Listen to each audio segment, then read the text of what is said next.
All right, Tay with your LSU practice report. Yeah, Hunt Palmer posted this on LouisianaSports.net yesterday, and some interesting notes. Practices, we weren't able to go out there over the weekend. I think the last time media was available was like last Thursday. Yeah. But Hunt had his practice report yesterday. He was able to go out there. It was early practice. Said shakeups along the offensive line. So Paul Mabinga at left guard instead of DJ Chester. Now, that's not a big one because those two guys have kind of been going back and forth, but Carius Kern running with the ones at right tackle, Weston Davis running with the twos. So interesting for a couple reasons. One, the coaches have been pretty high on Weston Davis all camp long. And two, Carius Kern's been running second team left tackle. So they've moved Carius Kern to the right side. They've inserted him in the starting lineup. In Hunt's report, he says that Kern had been there. I mean, they got to watch about 20 minutes of practice. Kern was pretty much with the ones the entire time. And another interesting note, like we had talked about it last week, and I had mentioned that, the DB room, the corners and safeties, they have kind of rotated in and out, but the starters have kind of remained the same. Right. Ashton Stamps was not in the starting lineup yesterday. It was Mansour Delane and P.J. Woodland were actually with the ones. Stamps and D.J. Pickett were with the twos. And P.J. Woodland has had a heck of a camp. He's made a lot of plays. He made an interception the day Flynn and I went out there, yeah. Interesting that the week before game week, they kind of flip this. To me, that means one of two things. Either Stamps and Davis were really struggling and they saw a weakness, or these other two guys have really stepped it up. So, I mean, you could look at it positive or negative, but I think that scrimmage on Saturday that's open to the media will tell a lot about where this team is starting lineup was. But I just thought it was interesting because, again, we had seen a ton of rotation. The starters had kind of been the same, but yesterday they were not. So I'll start with the defensive backs. I don't necessarily think that's a big deal. That is a position that is going to rotate guys in and out, and maybe it's a situation where P.J. Woodland is pushing and pushing and pushing. Like you said, he's had a really good training camp. And so they're like, okay, well, we got to give him some one reps because he's going to be in there with the same group of guys. And we just talked about sign stealing with DBs. I mean, there's a lot of communication that happens between DBs, and so they want to get him in there. Hey, we want to make sure y'all are going to be on the same page because, look, P.J. Woodland is going to play in every game this year. Even if he would have been like a 2, he would have played in every single game. Ashton Stamps is going to play in every single game this year. Both those players will play with the ones. And so when I look at that, and I don't know if you disagree, I think that's probably just a, hey, let's get you in here. You've earned the right to be with the ones. You're going to be with the ones some. Let's get you some reps. Yeah, I think it can be one of many things. I mean, we saw a Saints camp, Jake Haener go with the ones multiple days, right? So it doesn't necessarily mean like a starting lineup has been named.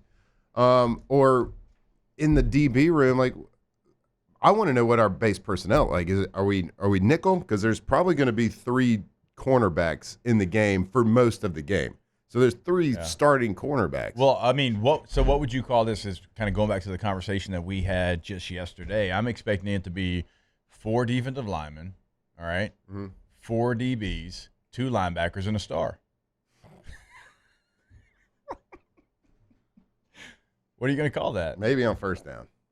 I think probably first and that's base. I mean, that is just base. I mean, yeah, it's going to be. I think it is. Like all jokes aside, if you don't have 5 DBs, it's a base defense. I think it's going to be that on first and second down most times, and then when it becomes third down, then you go to true. It just kind of depends on how the game is going. It depends on who you're playing. Because you got. I mean, you do have that element, the Cade Klubnik element, being able to run the ball. Right. But like, look, they're returning their top 3 pass catchers from last and year. 3 of the better ones in the country. They're going to throw the ball, so you have to have 5 DBs out there. Like you can say Harold Perkins is great in pass coverage all you want, but I would disagree with that. I think he's probably good and manageable, but he's not going to be a guy that's going to stop 3 of the top guys in the country that are returning. Right. With one of the top quarterbacks in the country. Like it's just not going to happen. Maybe he falls into an interception. I mean, last year when they played DJ Lagway, now Lagway was a little, obviously, well, it was a hamstring, so he was a little injured, obviously, in that contest, and, it was a game-time decision. But, I mean, they stayed in that base personnel with Devon Keys at the star position a lot of the game. He's a linebacker, so. Yep, there you go. You got there. You got there, buddy. Well, it felt like you weren't going to answer if I kept saying it, but that's that's what they call it. Yep. So I'm based on the practice report yesterday, but it's been Delane that's been playing the nickel when they've gone 5 DBs, right? For the most part. For the most part. Again, it's hard to tell. When we're out there, they're running base a lot, and it's Perkins and that star that you love so much. I'm telling you, Matt, that is their go-to formation. Yeah, he's kind of been the de facto nickel. I get what you're saying, but yeah, I got it. I don't love it. I don't feel great about it. I'm sure Clemson loves it. I'm just saying, I would like to see that if I'm an offensive coordinator, and I had my top 3 guys returning and top 2 or 3 quarterback in the country. I would love it. Let me ask you how you feel about this, because we talked about it a little bit last week, and Hunt mentions it in the report that Jordan Gilbert's working exclusively at the star behind Perkins.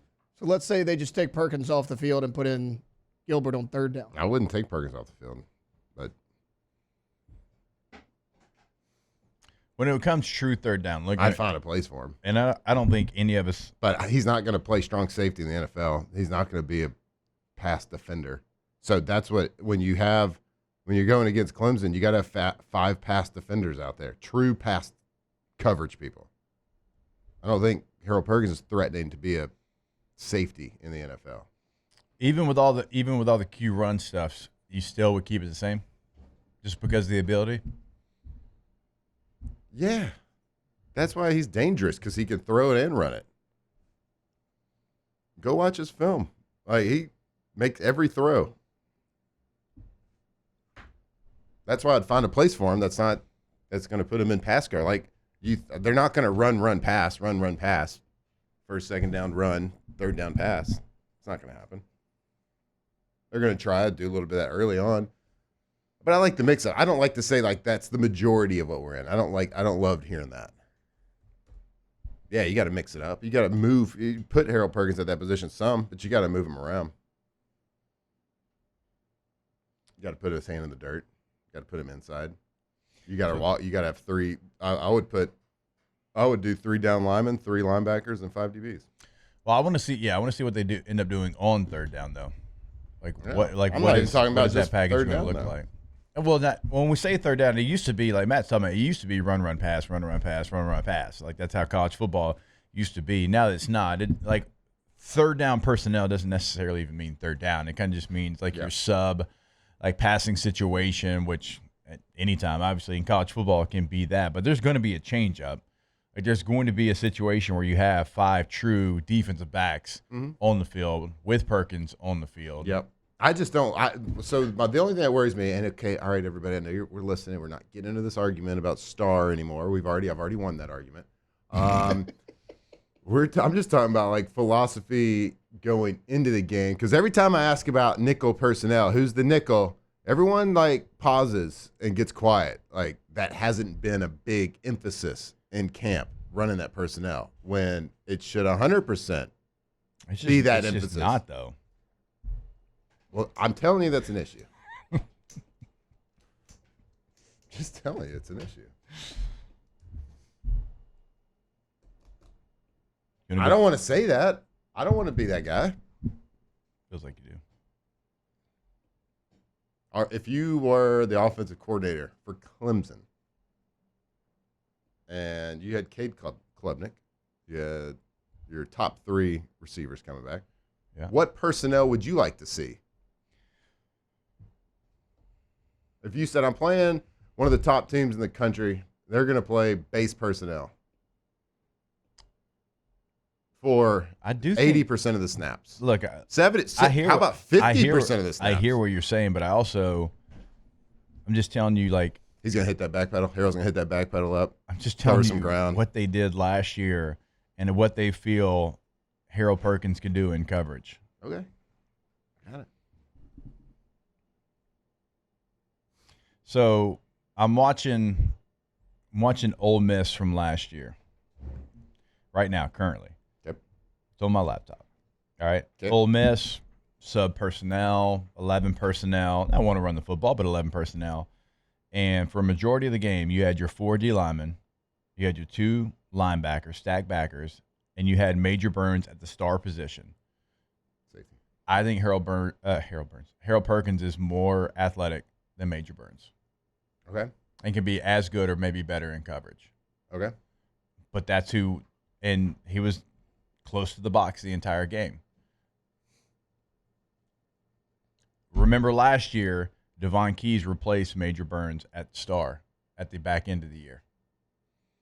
Safety. So that is who they are. Okay. That they want to use a backer in that position. Got it. I hope it works. I hope we win by 50. I hope Harold Perkins has 38 interceptions this year, 112 pass deflections. What's he weighing right now?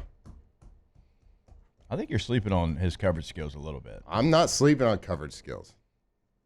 Again, like this was the I think he position can that cover. Major Burns. Can he play monument defender? Can he play curl flat defender? Can he play zones? Yeah, I think so. I think he's one of the greatest athletes in college football.